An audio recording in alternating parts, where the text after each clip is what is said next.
precoce. Isso é baseado em ciência, né? E uma ciência bastante profunda, estou terminando, né? Em que nós já temos artigos científicos publicados, endossados por notas técnicas para a Procuradoria-Geral da União, com uma discussão dos artigos negativos, porque existem vários propondo que não funciona, mas a maioria dos artigos negativos que aqui estão, eles são feitos em pacientes moderados e graves, não nos pacientes iniciais. A oncologista disse considerar que há uma conspiração política contra o tratamento precoce e até perseguição a médicos que defendem o tratamento. A reunião teve momentos tensos.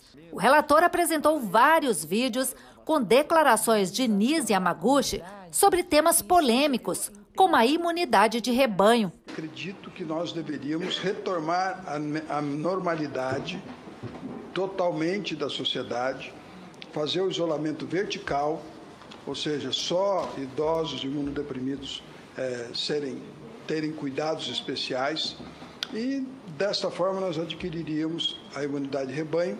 Nós precisamos, nesse momento, é isso que o Dr. Ricardo Barros disse, que é o que acontece quando todo mundo que não está em risco volta a trabalhar, etc. Isso já está ocorrendo. Então, eu acho que é o que nós estamos observando, continua diminuindo. Mesmo na segunda onda, terceira onda na Europa, a mortalidade é muito baixa. Renan quis saber se ela mantinha a posição. E foi o primeiro embate entre governistas e oposicionistas. A imunidade de rebanho é um fato. Ela acontece quando você tem uma grande quantidade de pessoas imunizadas, ou que tenham tido contato com o vírus, ou que tenham uma imunidade natural já previamente adquirida pelo contato com outros vírus. Então, o que acontece é que esse fato, que é a imunidade de rebanho, acontece de diversas maneiras. Nós tivemos no começo... Uma questão importante, presidente, somente uma questão... checagem, uma questão importante de checagem, doutora Nise. Um vírus não produz imunidade... Se é acometido por um vírus, não produz necessariamente... Não, eu não estou dizendo que as pessoas... A senhora disse isso agora. A senhora disse isso agora, por favor. As pessoas que estão nos ouvindo não podem ser... Desculpe, eu tenho que esclarecer o seguinte. Desculpe, senador, eu gostaria de completar. Vai poder responder, presidente? Eu só gostaria de completar a minha... Senador Marcos Rogério. Senador Marcos Rogério. O senhor me desculpe, eu gostaria de... Por favor, doutora Nise, só um minuto. Vossa senhoria mantém essa posição de defesa da imunidade de rebanho? Naquela época, que isso foi em junho do ano passado, nós tínhamos uma realidade diferente. Nós imaginávamos que uma segunda onda, terceira onda viriam com os mesmos vírus. Se viessem com os mesmos vírus, nós teríamos, sim, uma imunidade. Então, para aquele momento, a discussão era pertinente. Nise Yamaguchi disse que nunca discutiu imunidade de rebanho ou tratamento precoce com o presidente Bolsonaro. Disse que o presidente perguntou a ela sobre cloroquina e ela disse que os médicos estavam divididos. E negou que fizesse parte de um gabinete paralelo para assessorar Bolsonaro. Ela foi questionada pelo relator também sobre declarações feitas em vídeos apresentados à CPI, em que diz que a vacina não é a única saída. Científicas robustas, falando que o tratamento precoce salva vidas e, portanto, não é necessário vacinar aleatoriamente uma população inteira, dizendo que é a única saída. Objetivamente, existem dois lados: a medicina da prevenção, que é a vacina, e aí a medicina do tratamento, que é o tratamento. Então, são coisas diferentes. A resposta irritou o presidente da comissão. Quero reiterar, senador Omar Aziz, que a importância de falar que a prevenção, concordo plenamente com o senhor, que a prevenção é muito importante, que as vacinas são muito importantes e resolveram grandes pandemias. A senhora não disse isso, doutora Nise? Falei, sim. Não, a senhora disse o seguinte, que não precisa vacinar aleatoriamente. Nem obrigatoriamente. Tem que vacinar todos os brasileiros, doutora Nise. Essa é a volta que precisa ser feita. Pelo amor de Deus, doutora Nise, sabe o que é? Não escute o que ela está dizendo. Não, todos os brasileiros precisam de 2 vacinas. 2!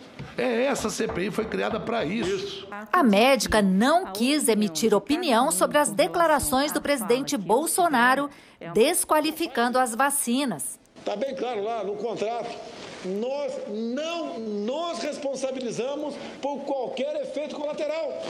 Se você virar um jacaré, é problema de você, pô. Não vou falar outro bicho que pensar que falar besteira aqui, né? Se você virar super-homem, se nascer barba em alguma mulher aí, ou algum homem começar a falar fino, eles não tem nada a ver com isso. O que é pior? Mexer no sistema imunológico das pessoas. Isso é uma questão que se refere ao governo brasileiro.